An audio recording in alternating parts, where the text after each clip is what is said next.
What is up, Sixers fans? Welcome to the Sixers Talk podcast. So glad you could join us once again. Danny Pommells, Noah Levick, Ben Berry, our esteemed producer, waiting in the wings on this one. And I mean, I guess in a way, it's the gift that keeps on giving because it gives us great discussion points. But here we are in the thick of the summer with the Olympics on the precipice of going down. Team USA struggling a bit in the exhibition games. Noah, just before we move into these other topics with Ben Simmons and some potential draft picks the Sixers could acquire, how surprised are you by the way Team USA has shown themselves in these exhibition games? Because we saw them play Team Australia and a lot of lockdown defense from Matisse Thybulle a couple of times on Kevin Durant, where he got the best of him. Has it surprised you how Team USA has adjusted to the FIBA game? Yeah, I didn't think they'd start 0-2. I did think that defensively they've got some real weaknesses that other teams could exploit, especially a team like Australia that's got a really strong core that's been playing together for a while and has some good NBA players on that group. But yeah, starting 0-2, I most definitely did not envision. It was entertaining, I'm sure, for a lot of Sixers fans watching Matisse Thybulle in that game. Had a very impressive block as well on Damian Lillard. He's been shooting the three ball well. Transition has been crazy. Yeah, he's just gelled immediately with that squad. For those who don't know the backstory, he did live in Australia as a kid. I believe it was from around 2 to 8 or 9 years old. So that's the connection. And it's cool to see him thriving there. But the Americans, they're not going to coast to a gold medal. It's going to be a real challenge. I don't expect them to be losing multiple games in the pool play or anything like that, but they have some issues that they've got to figure out. It's just amazing that they've played these exhibition games since 1992. They've won 55 of these exhibition games and lost just a handful. And we had to witness 2 of those losses in the last 3 or 4 days. So this is really a surreal moment. Some people not appreciating the perspective on that, but to me, that is not lost because, the world is caught up, and you see the players that depending on the referees for some calls that they're not getting. This is the time that they need to gel and try to come together and go through the fire a bit, and hopefully they learn something, like you said, Noah. But hey, if I know you're watching it, Noah, if you haven't been paying attention to Matisse Thybulle's vlog on just the whole Olympic experience and how he loves to be barefoot, it's just a cool watch, his YouTube channel as he documents this Olympic experience. So once again, win, lose, or draw with what Team USA does, Matisse Thybulle continuing to show that he is just a grade A teammate, just really a pleasure to have in the Sixers fold. I think the weird thing about it, though, is that even though he's really well liked around these parts and seems to be taking some strides in his personal game, maybe he could be included in a Ben Simmons trade as a potential incentive to bring back more of a return. It's weird because we'll get into the draft a bit later, but Matisse turns out to be a great diamond in the rough. Tyrese Maxey, a diamond in the rough. Maybe the Sixers can find something at 28 that fits that mold as well. But with the reports about Ben Simmons, Shams Charania with the report, Mark Stein with the report, Charania is saying that, am I pronouncing that right? Is it Shams Charania? Do you know how to pronounce his last name? Charania, yep. Okay. With Charania's report, not really surprising. He's saying that the Sixers have a high threshold. They want an all-star caliber player in return. And I mean, that's to be expected. Did that surprise you at all before we get into Mark Stein's individual teams, Noah? No, nothing that's played out so far this offseason with Simmons has been shocking. As we've talked about before, Daryl Morey is always going to explore what's out there, and especially in light of what went down with Ben Simmons this postseason, it makes sense that they're talking about trading him. I mean, it is significant, though, that this is out there, that they are having real trade discussions about dealing away their number 2 star and number 1 draft pick. And it's a big deal, but is it shocking? No, I wouldn't say so. Yeah, it's weird because be sure to check out both of Noah's articles on the potential draft picks the Sixers could land, as well as all these kerfuffles surrounding Ben Simmons here in the offseason on NBCSportsPhiladelphia.com. He's our excellent Sixers beat writer. And, no, it's funny to me because you wouldn't think, Simmons is even being affected by this. Like, he turns down the Olympics, which is an opportunity maybe to get around like-minded people, a atmosphere where he's well received and lauded in his home country. He turned down the Olympics. He's out, enjoying his off season, and to his words, working on his game individually. We see him buying houses and enjoying Wimbledon, as we talked about in the past. I don't even know if what's scratching the surface with him, but I think that the Sixers are in a weird position because if all this happens and then he comes to training camp, it doesn't work out, he ends up at training camp in September. To me, all the momentum is moving toward him not being here. And there's different schools of thought on that about whether the Sixers are making a huge mistake or if this is the right move. But if they're open to trade talks, we remember what happened with the James Harden speculation, how we thought that might have affected his psyche. All this Shams Charania report, Mark Stein stuff, Morey saying specifically that whoever is on the roster, if they're available to move in a trade to improve the team, he's going to try to pursue it and go after it. It's almost like he can't come back if all this continues to build. And, the draft is coming up here in a couple of weeks. Are you feeling the same thing? Do you feel like it's getting to a point where like all the cards are on the table and the chips are pushed to the center and like either it's fish or cut bait type of time? I don't think we're quite there yet. Mm-hmm. I do think, though, obviously being included in those James Harden discussions was something that was impactful for him. And, he said after it was kind of a relief to still be in Philly, and he was happy that was the case. He did play very well heading into the All-Star break, finished the first half of the season extremely strong and kind of made a final push to show that he deserved to be an All-Star. So I don't think it's necessarily something where just because he's the hot name in the NBA trade market and the Sixers are shopping him, that there will have been irreparable damage done and it's impossible for him to have a future in Philadelphia. But I do think momentum is building to the notion of him starting next season elsewhere. But ultimately, a lot of this is in Daryl Morey's hands. And just because a lot of fans want Simmons to be elsewhere, and just because everyone is fascinated about what team he might end up on, he's not obligated to do anything if it doesn't make sense. And as you said, the reporting is the Sixers want an all-star caliber player. Obviously, they'll want someone who fits nicely with Joel Embiid and who can help the Sixers' championship odds in the near term. The hope would be that that's out there, but if it's not, this isn't mandatory to trade Ben Simmons. In all of this, we have the Sixers president and GM buying a Ben Simmons NBA Top Shot moment for like over $4,000. Like what? Like make sense of that for me. Like I kind of got swept under the rug. I don't know if everyone is aware of what happened with that, but it was an NBA Top Shot Ben Simmons NFT against the Utah Jazz, and the Sixers president of basketball operations does that even? It seems like a conflict of interest in a way.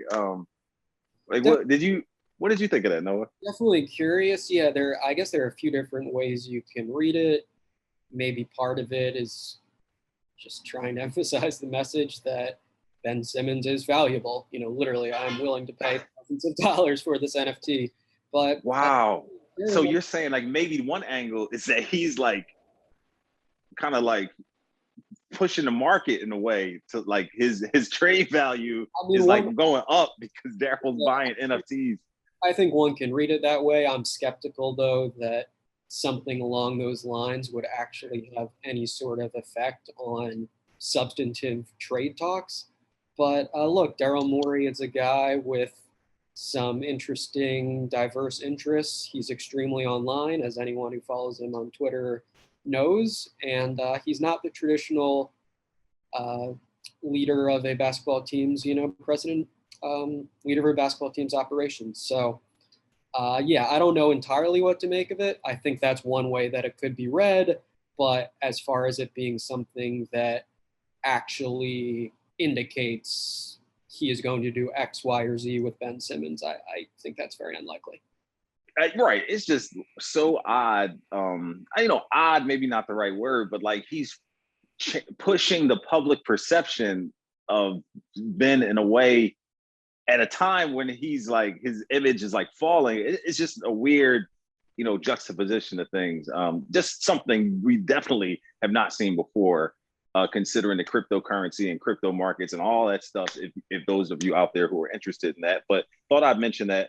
But let's dig a little deeper and get into specifics here with Mark Stein and his report. And I'll give you that right here because there were several teams and some maybe haven't considered before. And on top of that, players whose names have come up in as being available who we hadn't heard of before, like Colin Sexton. But Mark Stein Tuesday naming the Cavs, Pacers, Timberwolves, and Kings as known suitors. So that's one category. And then he also wrote that the Raptors have said to have expressed interest in Simmons. So let's start with the Cavaliers because Colin Sexton has been a name that has been put on the market as a player who might be available because Cleveland doesn't want to extend him from his rookie deal. I think he has 1 year left on his rookie deal and then will be due for an extension or is due for an extension now, so to speak. But any interest in anything the Cavs have that the Sixers could, obviously Darius Garland, they traded for Jared Allen. Any players on that team you think the Sixers would be smart to pursue if they absolutely had to trade them? Yeah, I think Sexton and Darius Garland are two of the obvious names. Garland's getting some good experience now with that. Now, wait, are you saying you would want both of them or one or the other? I mean, I'm sure the Sixers would love both. I think overall, Cleveland, it seems unlikely on paper that they'd offer the best package for Ben Simmons. I think, in my opinion, with some of these young teams that understandably have interest in a 24-year-old three-time All-Star, such as the Cavs and then also the Timberwolves, it seems improbable that the Sixers would want to do a two-team deal. It seems like some sort of multi-team configuration is probably what makes the most sense because you think about Cleveland, Colin Sexton and high first-round draft pick. I'm not sure that that's super appealing for the Sixers, but maybe if you fold some other teams into the mix and one of those teams has an all-star caliber player who's proven he is that level already, then you're starting to make a little bit more sense.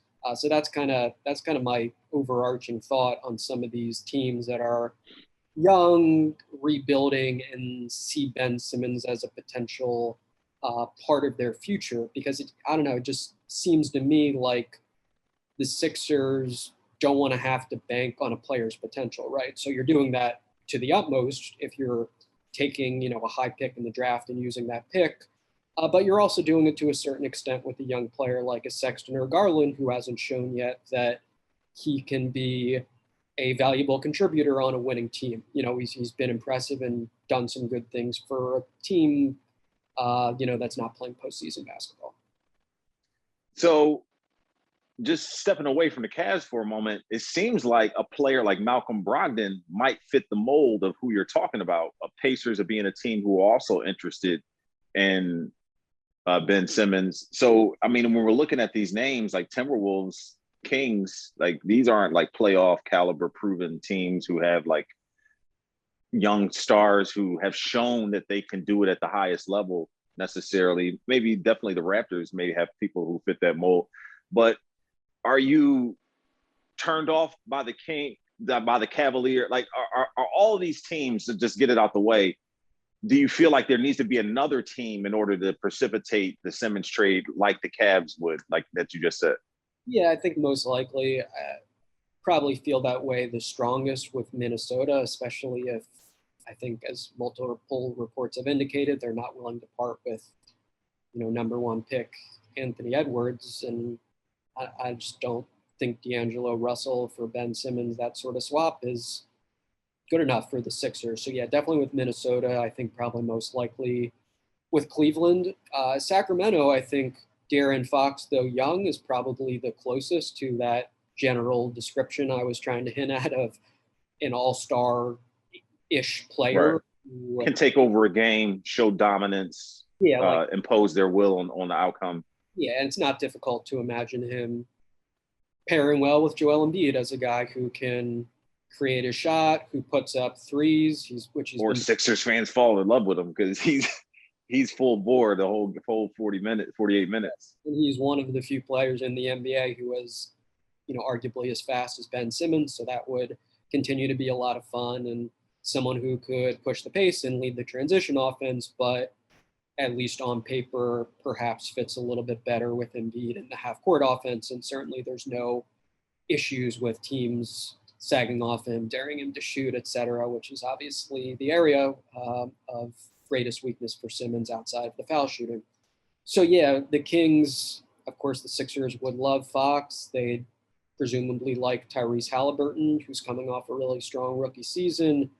And then you're kind of down a tier of players where you're looking at Buddy Hield and Marvin Bagley and draft picks and those types of assets, if you will. So that's probably what a deal with the Kings would look like. But Sacramento, at least in my mind, compared to Cleveland or Minnesota, the probability of just a two-team deal is a bit higher. Yeah, man, Sixers fans would love De'Aaron Fox for the reasons I mentioned.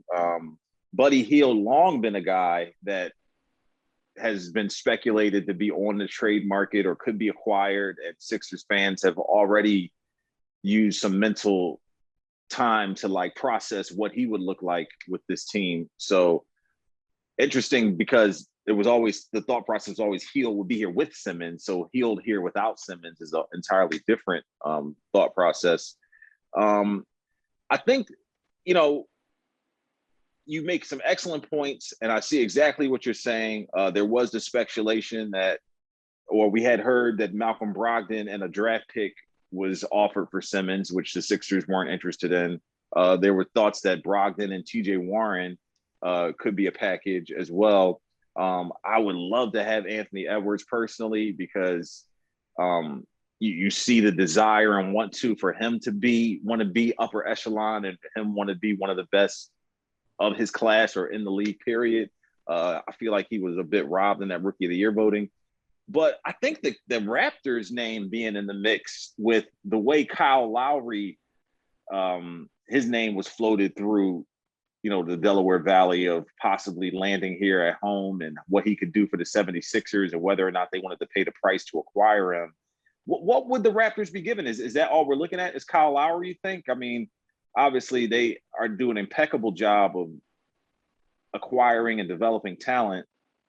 So theoretically, that could be a place where they could develop Ben Simmons and see all the upside that he could bring if his jump shot came along. Are you looking at a lot more than Kyle Lowry in a trade with the Raptors if that was to go down, Noah? I wouldn't imagine so. No, I mean, it's definitely interesting to consider. As with a lot of this, like you said, I think we've thought for a long time about how could this player, that player fit along Ben Simmons. We thought about Lowry as a guy who'd be sharing ball handling duties with him, or a guy that'd be running pick and rolls with him. And something where they're changing teams could be awfully interesting. Lowry, of course, a pending free agent, has long been rumored to have interest in going to Miami. And I imagine with Kyle Lowry, his desires will play a very large role in what Toronto wants to do. But you'd imagine, especially given that they didn't pull the trigger at the trade deadline as many expected, that they will be heavily exploring, what could be on the table in a sign and trade. And maybe that's a sign and trade with the Sixers. And I think there's a couple dilemmas here. One of them being, when you're trying to get the proper return, Ben Simmons' resume is prolific, man. Like, it doesn't really stack up really well if you're trying to compare apples to apples. Like, this guy's defensive player of the year runner-up, third team all NBA, 3-time all, it's hard to match up. He's 24 years old. Like, you got guys who might fit the mold, but Malcolm Brogdon's 31 and Kyle Lowry's in his mid-30s. You know what I mean? It's just like when you're trying to. So De'Aaron Fox is definitely on the younger side and could fit that mold, but he also doesn't have the quote unquote credentials of NBA success that Ben has. So it's not quite the same. You know what I'm saying? So do you think that that's kind of a big obstacle for the Sixers of matching up, youth, contract, and, the caliber of player? Like, it seems like it's going to take some finesse to actually find the right formula. Like you said, it may require a third team. It may require a dark horse squad that we're not even thinking about, the Spurs maybe being one of them. But it seems like it's a real fine line that they're trying to navigate here, and probably why it behooves the Sixers in some aspects to try to hang on to Ben and make it work. I'm not sure I'd go quite that far, but I agree. Not that I think it's a bad idea to hold on to him if the trade market dictates it, but I agree with everything before. I think this is a lot more difficult than probably the average observer realizes, and these executives making these calls have really, really difficult decisions on their hands. I think that's ultimately the bottom line. I think for a long time, again, the way we've thought about this in the past has kind of shifted in the context of Ben Simmons having this abysmal postseason with the free throw shooting. But then the question is just how much should it shift? So I think for a very long time, we thought of Ben Simmons as someone who might be traded for Zach LaVine or Bradley Beal, or of course, Damian Lillard has been a hot name this offseason. Maybe some of those sorts of trades are still on the table, but it's just something where the Sixers would have to give up a little more in addition to Ben Simmons. But something like that would seem to, at least have a shot at meeting the Sixers' criteria. Zach LaVine, Bradley Beal, no doubt they're all-star caliber players. Like, they're literally all-stars. You're not having to do any stretching there. And that's something where you'd imagine Daryl Morey would feel a lot better about, because there's no doubt that this player, can help the Sixers in the short term. Glad you brought up the Portland Trailblazers, because for those that listen to the podcast regularly, NBC Sports Northwest Trailblazers insider Dwight James was on the podcast a couple of episodes ago, and he brought up the point of Damian Lillard's lack of defense being where Ben Simmons could come into the fold and kind of fill a void that team has. And, if you've been watching Team USA, Lillard defensively, just something I've focused more on. You don't see a whole lot of Trailblazers games nationally. Obviously, they have their handful, and you see them a lot in the playoffs. But, Dame's defense has not been something I've ever focused on, and just seeing just him in isolation. I mean, he's not a huge guy and with a giant wingspan, so that definitely, changes his versatility a bit. But I just think it's interesting when you're thinking about players and who could fit and what might work out. I see his point more about Dame's lack of defense and Ben fitting in alongside that. But it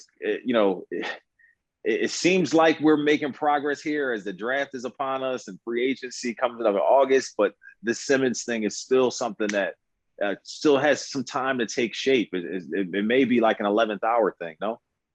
It could be. I think, especially in light of what we've talked about, where you have these young rebuilding teams with interest, it would behoove them to get something done before the draft or on draft night if a top pick. So they can pivot off of whatever that might be to make their selection. Yeah.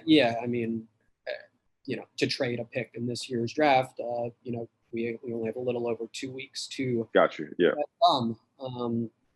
But who knows? This is something that could linger, and especially if the Sixers are one of many teams who logically would want to wait and kind of secretly, not so secretly, hope that the Damian Lillard situation goes south in Portland, then that's where this might last for quite a while. Buckle up, Sixers fans.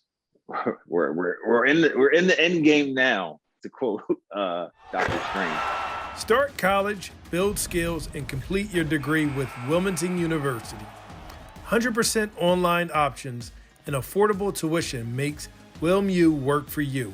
Learn more at wilmu.edu. The Sixers pick 28th in the upcoming NBA draft. What kind of value can they get there? They might not even make that 28th selection. That pick could be the trade kicker or trade incentive along with the Simmons deal where they maybe move up in the draft, or who knows how this will all play out. I'm sure Daryl Morey is busy along with his staff trying to figure out what is best for this organization. And I think, Noah, either way, whether they make the pick at 28, move up, move down, whoever they acquire, they make a trade or what have you, shooters and guys who can get to the cup off the dribble still are at a premium for this team. I know Doc Rivers doesn't value, rookie contribution to his roster in a high regard. We saw, Tyrese Maxey get intermittent minutes. Some games he didn't play when we thought he might play. Some games he played more than we thought because of situational things. But Doc has shown that he's not going to lean on rookies to make the difference with his roster. So whoever they pick and how they fit into the team and what kind of playing time they get remains to be seen. At 28, are there names that are really piquing your interest as far as how they might fit with this team and really could make an impact with the Sixers? There are, yeah. I've got 5 for you here. I agree. Yeah, I agree with how you laid that out. I think Vince Rosman, the team's VP of scouting, someone who deserves a lot of credit because they've crushed these last few drafts with the absolutely yes notable, regrettable decision of the Mikal Bridges Zaire Smith trade. Pretty much every other decision they've made has been excellent. And you look at the 20s and the late 20s specifically, you have 3 strong picks there in Tyrese Maxey, Matisse Thybulle, and Landry Shamet just in the last 4 years. So who knows if they can kind of keep that streak up, but I do think there's reason for optimism to think that they can snag a rotation player here. The 4 or 5 guys I've got here, Trey Mann from Florida, shifty, creative player, has some real flair to his game, improved a lot from year 1 to year 2, shot over 40% from 3. And I think one of the most appealing qualities there is he looks like a legit shot creator, someone you can clear the floor out for, and he's going to find a way to get you a bucket. Always something the Sixers are looking for. Jeremiah Robinson Earl, of course, a name that will be familiar to many Philly basketball fans. Villanova product, co-Big East Player of the Year. I think the hopeful projection for him is that he's a versatile, valuable kind of glue guy role player at the NBA level. And I think his defense is impressive, both on the perimeter and the interior. And he has some of those tools that perhaps he helps the Sixers a little bit in the front court, which is an area they need to get better in. You said maybe that doesn't happen right away. He is still, only 20 years old. Doc Rivers doesn't tend to trust rookies a ton, but this is a smart player who excelled under Jay Wright. And the idea of taking a Villanova kid, you don't want that to be the only reason you would draft him, but Jay Wright and that program have a very, impressive track record of producing good NBA role players in my Worth noting that Shams Charania reported yesterday that Robinson Earl is still turning heads and could be a lottery pick. New Orleans Pelicans specifically mentioned as a team that was showing interest in him. He might not even be around at 28, but an excellent, Elton Brand's mantra of drafting more mature players. If that is still their marching orders, I don't know if, picking Tyrese Maxey doesn't fit that mold, but Matisse Thybulle does. But Robinson Earl, a lot of college experience that he could lend to the Sixers team. as far as being in those tough clutch moments and playing in big games. Yeah, I think there's no mandate from the Sixers front office of we need to take someone who's not a one and done player or who's played X number of college games, but at least in their recent history, they have selected players who are poised and they just understand how to play the game and they have a lot of self-belief, and Robinson Earl, I think, would check those boxes in addition to having some of that appealing versatility that the team might be looking for. And then, a few guards. Miles Deuce McBride from West Virginia, really tough, tenacious on-ball defender, shot 41% from three as a sophomore. Think he's a name to consider. The defense reminds me a little of the latest, or the prior West Virginia kind of smaller guard, Javon Carter. But I think maybe there's a little more offensive upside, a little more shot creation ability, and some good, three-point shooting his sophomore year. So I think he's a name for the Sixers to have on their mind. And then Jared Butler, the Final Four MOP, won the national title this year for Baylor. Unfortunately for him, he was referred to the NBA's fitness to play panel because of health issues. So that's a very kind of murky deal. And, hopefully that all pans out okay for him and he's deemed healthy to play in the league. But if he is, I think he's a real shifty, impressive ball handler, kind of understands how to run a team, and not difficult to imagine him slotting in as a guy who can play backup point guard minutes for the Sixers, in addition to shooting well off the catch and off the dribble. And then finally, Trey Murphy III from UVA, 50, 40, 90 season, some good length, ability to guard the wing position well, and then also some stretch four potential, which again, given the Sixers' weaknesses this season and that Mike Scott spot, maybe Trey Murphy is a guy that would make sense for them. Yeah, the Sixers are considered one of these, high-end, back of the draft playoff teams, and you're trying to grab someone who possibly slipped in the draft like Tyrese Maxey, or the value isn't perceived as much as it should be, possibly like a Landry Shamet or Matisse Thybulle. So those are great examples from Noah. And we continue to have to, think that Daryl Morey is playing ball a bit with people out there, and that 28 pick probably be included in maybe a possible Simmons trade, and maybe the Sixers drafted earlier in the draft. So definitely something to keep a watch out for here as these next couple of weeks develop. Be sure to check out NBCSportsPhiladelphia.com for all of Noah's latest articles and details on the draft and the Ben Simmons trades. Yeah, and just a quick note, obviously they don't just have pick 28, they've got 50. Shake Milton was a pick in the 50s, so who knows? There's always a shot. If you got a draft pick, maybe you land a gem, you land someone who might be part of your rotation, so that's on the table as well. Definitely. Well said. Start college, build skills, and complete your degree with Wilmington University. 100% online options and affordable tuition makes WilmU work for you. Learn more at wilmu.edu. Man, the Sixers have a few unrestricted free agents. All of this is going to take shape over these next few weeks with the draft and then free agency quickly thereafter. Training camps in September. So each of these months, July, August, and September, and even October with the season beginning, are extremely vital. The Olympics here in an off year playing a great, buffer to bridge the gap between high caliber basketball and all this NBA offseason stuff. So basketball fans should be feeling pretty good about themselves, and hopefully Sixers fans, things have healed and you can enjoy hoops. The finals still going on, a lot of hoops to enjoy here at the moment. The Sixers have 4 unrestricted free agents, Dwight Howard, Danny Green, probably prime among them.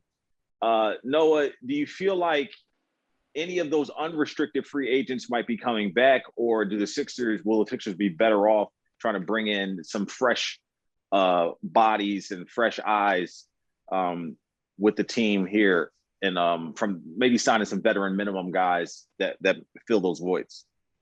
Yeah, you definitely expect them to utilize veteran minimum deals and the taxpayer mid-level exception, which was something that Daryl Morey opted against last offseason.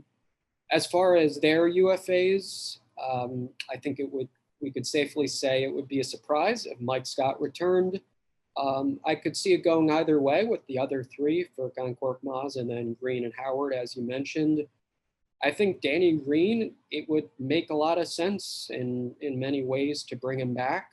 They have early bird rights on him, so as far as being able to pay him enough, that's not going to be an issue. It's just a question of whether they think it's worth, it's worth it to do so, and then how they think, he might fit here. And then, of course, a lot's on just Green's play, whether another team is more attractive to him or he thinks another team might have a better shot at a title that is offering comparable money or even a little bit of less money. Of course, Danny Green was in the spotlight recently with his comments on John Clark's podcast about Sixers fans booing. I would personally be surprised if that has a huge impact either way. I think things will simmer down a little and he'll make the choice that's best for him in free agency. But yeah, he was a part of a very strong starting lineup this season, and I think the Sixers recognize the on-court value as well as the intangible value as a veteran leader and someone who has been there and done that in terms of winning NBA titles. Dwight Howard, I think it's obvious they can't rely on him as their only backup center. If he's back, there needs to be one or two other guys who are capable of backing up Joel Embiid because you just can't count on Dwight Howard to be the guy in every matchup. And then Furkan Korkmaz is super interesting. They have his bird rights.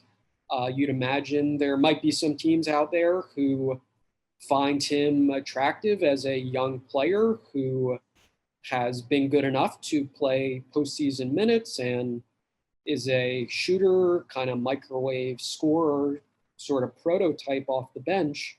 And then it's just a question of what the Sixers are willing to offer.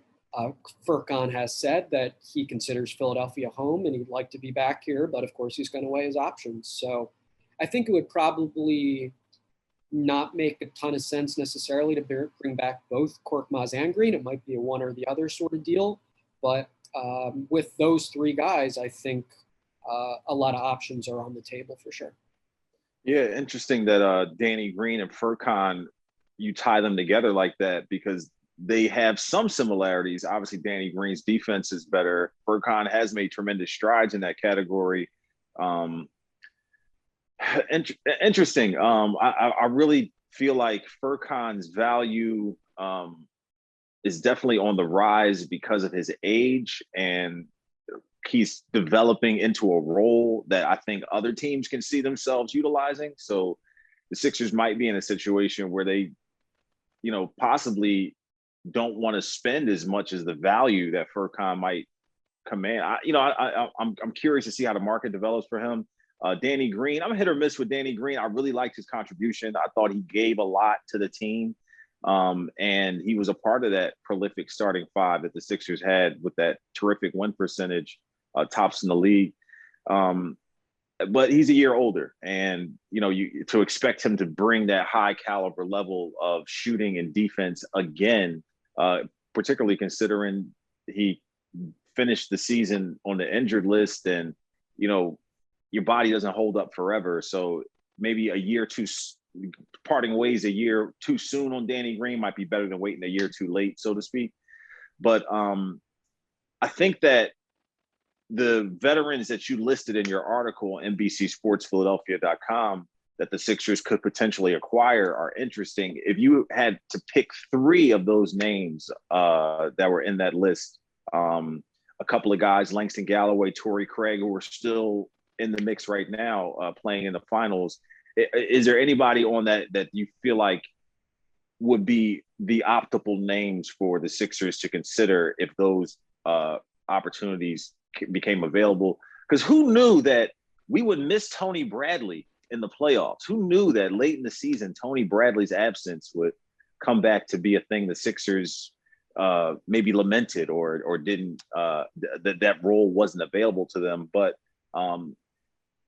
just an example of that diamond in the rough kind of guy who makes a tremendous contribution to what you have, but is really a low cost, low risk type of investment. So not necessarily a Tony Bradley type of guy, but are there three names that you can winnow down as I put you on the hot seat here that you feel like stand out to you? Yeah, sure. I mean, I think Craig is like the quintessential example of what you're saying. Like, teams that are in the NBA Finals, they just tend to have those types of players. I did include Craig on this list, but I won't include him among my three names because I figure he's shown he's worth more than a minimum deal with him playing, every game for an NBA Finals team. And worth mentioning, he's one of those really cool situations where he will get a ring no matter who wins the NBA championship, the Bucks or the Suns, because he spent so much time on the Bucks before being on the Suns that he qualifies to get a championship ring either way. So, yeah, he's a winner, Torrey Craig. Yeah, the names I'll give you if we're talking about like the Tony Bradley role. Gorgie Dieng, who the Spurs signed in the buyout market, who began the year on Memphis. Mark Stein had reported that the Sixers were among the teams that pursued him, so it's a logical guy to consider for the Sixers now that it's the off season. He's a an NBA backup center, right? He's not someone who would widely be considered above average, but probably he could back up Joel Embiid at a capable level. Importantly, he's willing to shoot threes and is at least somewhat of a threat as a pick and pop player.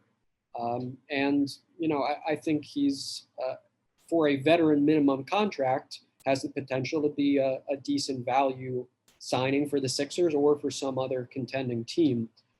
Another guy I'll throw out there in part because I'm sure Sixers fans would find it at least somewhat exciting is Wayne Ellington, former Episcopal Academy star.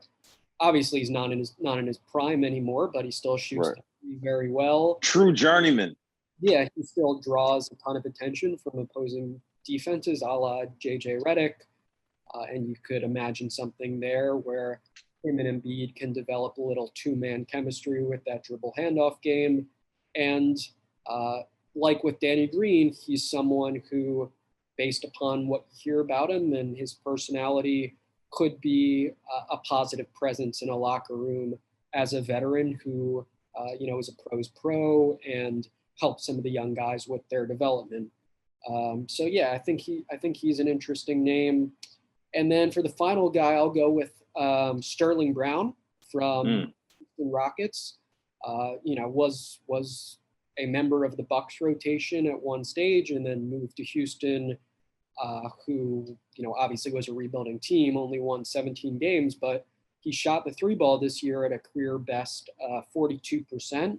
You do wonder whether that's sustainable or whether it was just a 1 year sort of aberration.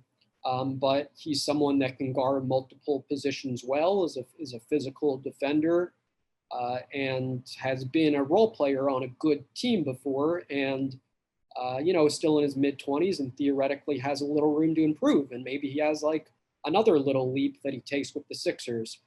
Unfortunately, he had a very scary incident in Miami where he was assaulted outside of a club and suffered facial lacerations, but by all accounts, he should be good to go for next season and kind of put that little scary chapter behind him. And he's a player that I think might kind of fulfill that diamond in the rough criteria should the Sixers get him with a minimum deal. But it's tough, with minimum guys.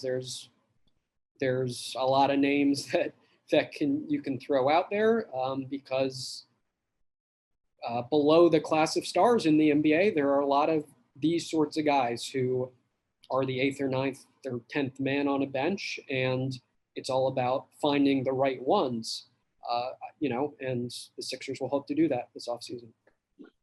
Sterling Brown, man, the Milwaukee incident and then the incident in Miami, like my boy just needs some level ground and just like some peace for a little while.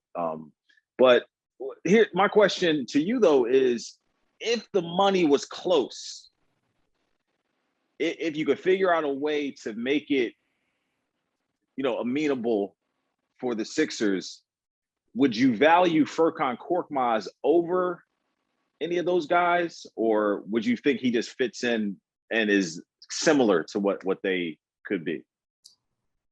I think probably, yeah. I think it would be surprising if Korkmaz only gets a minimum contract. Right. I think, as you said, he boosted his stock a little bit this postseason, even though let's say the minimum is like $5 million. If you sign him to like a 3-year, $15 million deal, would you be amenable to that? Would you like that more than you would like maybe a 1-year deal with one of these other guys?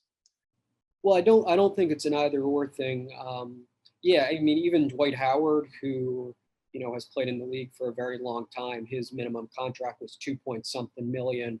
Right. So there is a significant difference between these minimum. I guess I was thinking more mid-level exception, like yeah. I mean, Korkmaz, I think that might be the sort of money that he is earning in free agencies, something at or a little below the mid-level. 3 years, 15 million for Korkmaz. I think that's most likely right about the appropriate range for him. So that would be intriguing, yeah, but worth keeping in mind with these minimum guys, like every team has the ability to sign players to the minimum, and really the only limitation there is just your roster spots. So the Sixers only had the one minimum signing in Dwight Howard, but should there be open roster spots in a situation where Ben Simmons and young players are traded for a star, then they could be filling out their roster with 4 or 5 minimum signings potentially. Right. And there's, you're holding out hope that one of these guys is the difference or turning the tide and you advancing to the championship or moving past that. But hey, we'll keep an eye out and give you all the details, the ins and outs of everything as these weeks and months develop. Be sure to keep it locked on NBC Sports Philadelphia, NBCSportsPhiladelphia.com for all the developments. Follow Noah on social media. Is me as well, and Ben Berry. So we will see you next time here on the Sixers Talk podcast, brought to you by Wilmington University. WilmU works. For Noah Levick and Ben Berry, I'm Danny Pommells. We'll see you next time.